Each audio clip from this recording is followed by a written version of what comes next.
Ladies and gentlemen, in a very big breaking news, Israel has launched a massive attack on Iran and several targets were hit, and Iran has struck back at Israel as well. So let's watch this news. Take note that this is a developing news, and remember, hit subscribe. So ladies and gentlemen, there's no way to sugarcoat this. This is now an all-out war between the two countries, and the Middle East tension has risen. Stock market has started to crash, and the oil prices start to spike up. We're only seeing the beginning of a new crisis in Middle East. This is a developing story. Remember, hit subscribe so that I can keep you informed live. Remember, this is not financial advice. And let's go. So the stock market has already have a fierce reaction. The futures for S&P 500 has crashed by 1.3%, and this is just the beginning. And the Nasdaq has went down by 1.4%. So the oil prices have reached a high of about $74, and then it came down now to about 21, but it's still very high, broke through $70 per barrel. And this is what we are most afraid of, an oil shock that is traveling across the world because of a Middle East crisis. This is the biggest impact right now that we're seeing. So right now, oil prices are going up significantly and global equities are coming down, and this is the impact of it. So what exactly happened is that 200 Israeli jets were launched in a strike on Iran. So Israel military said 200 fighter jets has been used in its ongoing strike on Iran. Emphasis on the word ongoing strike. More than 100 targets has been struck across Iran, IDF spokesman said. Over 330 various munition has been dropped. My guess is rockets, missiles, and all this. And the strikes were part of a precise and synchronized operation, and its pilots were still striking military targets and targets from the nuclear program across different areas in Iran. So what exactly happened? Well, right now, Iran is enriching a lot of uranium to not just power grid that you can use for power station, but they are enriching it beyond the level that is now reaching weapons grade. So Israel is not happy about it, US is not happy about it, and they launch a strike. So there are many nuclear facilities in Iran. If you take a look at it, this is the whole map of Iran is very, very big. Tehran is here, and these are the various nuclear facilities. Some of them has been hit, not all of them, but I think the operation is still going on. So Israel is here, Iran is here, and they have launched several strikes, okay, in places here. They did not just struck the nuclear facilities, they struck many military facilities, as well as assassination of key military personnel and even nuclear scientists. So there were 5 consecutive waves of strike involving 200 Israeli fighter jets. They launched 330 precision-guided bombs and missiles, and 100 sites across eight provinces. And the facility hit were Natanz and IRGC headquarters in Tehran, some missile base, R&D centers, and several key personnel were assassinated. So far, there were several civilians being hit as well. And the high-profile kills were IRGC commander, which is their military commander, their chief of staff, nuclear scientists. These were all being assassinated. There were, of course, civilians being killed as well, women and children. And, just in Tehran alone, there were 20 wounded. So this is not just a small assassination or small takeout. This is an all-out war already. So the Israel airstrikes have also targeted and killed 2 of Iran's leading nuclear scientists, Davini and Tehranchi, these 2 key nuclear scientists. And it's clear that Israel would like to take out Iran's ability to make nuclear weapons, and that would be existential risk for Israel. Now, remember, no, I'm not taking sides. I'm not saying it's right or it's wrong whatsoever. I'm just reporting news that it is. Okay? So Iran's supreme leader, Ali Khamenei, the Ayatollah, has actually pledged to avenge the attack. With this crime, the Zionist regime has brought a bitter and faithful fate upon itself, and it will certainly face it, he said in his statement. The landmarks that were hit, okay, I'll just read quickly. There's a uranium enrichment facility in a place called Natanz. Tehran military and residential areas were hit. I think this is the part where I think assassination was being done.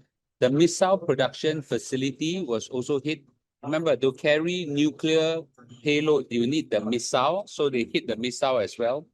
And there's a nuclear R&D center that was being hit as well. So President Netanyahu has came out and made a speech. I've listened to it a few times. It basically says that Israel will not allow Iran to pose an existential risk to Israel, because as long as those nuclear weapons land on Israel, that's the end of Israel. And it actually says this very clearly. This operation will continue for many days as it takes to remove this threat. He warns Israeli residents that they may have to spend extended period of time in bomb shelters ahead of an expected retaliation by Iran. What's Iranian response? As we speak right now, Iran has launched 100 over drones and flew these Shahid drones all the way from Iran to Israel. Now, to fly the drones from Iran to Israel take a few hours, but they have already arrived in Israel. First you have to pass Iraq first, then pass Jordan, then finally arrive in Israel. So Jordan has helped to shoot down some of them. And also, Israel right now is in the process of shooting down the Shahid drones. I have no idea at this point in time, because as I've watched so far, the drones were currently being shot down one by one. It is quite a scene, just to show you guys. Okay, they are firing, I suppose, the Iron Dome missiles at all the Shahid drones, or they may be using some other weapons. It is quite a scene right now in Israel. I would imagine that it is a very pleasant sight, but I think this war will continue. So I would think that this is only the first phase of the attack, but I would think that they will be launching not just Shahid drones. Shahid drones are very slow. I don't know why they launch the Shahid drones. They're quite easy to shoot down, but I think they are capable of those supersonic cruise missiles. I don't know whether the supersonic cruise missiles they fired last year has all been taken out by Israel. That's why they're using the Shahid drones. The Shahid drones has been used aggressively by Russia against Ukraine as well. That's why they are no longer some secret.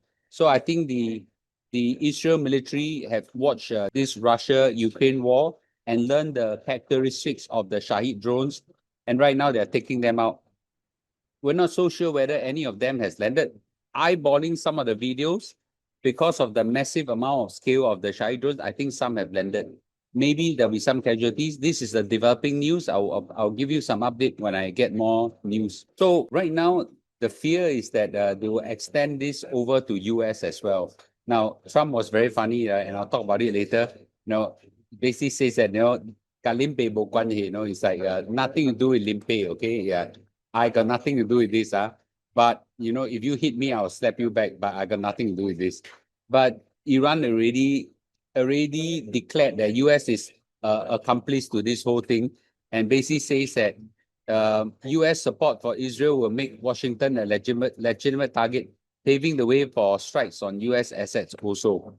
So, they will also vow that they will accelerate the nuclear enrichment, bringing a third enrichment site online, expected to withdraw the nuclear talks in protest. Because right now, US and Iran are having nuclear negotiation to de-escalate. That basically has thrown down into the drain really.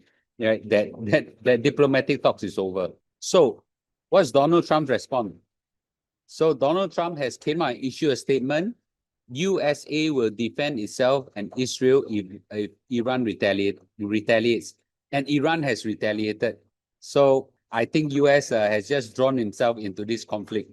So it's getting messy. So the Secretary of State of US, Marco Rubio, has actually outright declared, we are not involved in strike against Iran, and our top priority is to protect American forces in the region.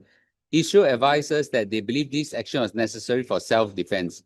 So US Embassy in Jerusalem has directed all employees and their families to shelter in place until further notice. So US personnel and embassies and officers are clearly a threat as well. Now, Donald Trump has already warned that it looks like something very well could happen. So he already knew about it. And he has outright told Iran that you cannot have a nuclear weapon. Other than that, I want them to be successful, and we can do trade, and unfortunately, Iran is not cooperating with US, and as a result, this kind of outcome has happened. Now, let's not always point fingers at Iran. Tehran, which is the capital of Iran, has accused Washington of not being serious at what its engagement is and not respecting Iran's right to enrich uranium for what it insists are for peaceful purposes. And well, I don't know whether it is true that the Iranians are not enriching it just for peaceful purposes or not, but clearly we are past that stage already. War has started. So United Nations Secretary General has urged both sides to show maximum restraint, avoiding at all costs to descend a deeper conflict, a situation that the region can hardly afford. But I think that's beside. We have already gone past the point. All war has started. I think Donald Trump is very clear that if Israel and US is being struck, they will defend. Okay, they will defend. But Donald Trump also want to make it clear, we will not join the strike, but we'll step in to defend if necessary. So I think they are not giving our diplomatic efforts to bring down this conflict, but I think we're past that stage already. So as I said, this is a developing news, and it's important for us to watch what happens next. The key impact is on oil prices. Now, if oil prices shoots up to $75, $80, $90, $100, then that will be a massive catastrophe for the stock market. So let me make it very clear. The conflict of the Middle East has usually only one big issue, oil prices. And if oil prices were to escalate past a certain point, the stock market will crash in a very big way. We've seen this in 1970s, where the Middle East war, the Yom Kippur War, has actually caused this thing to aggravate very seriously, and we are quite worried that this one will cause inflation to go up in a massive way. So let's just watch on. I'll give you an update tonight, probably a live stream. So I'll see you tonight. Bye-bye.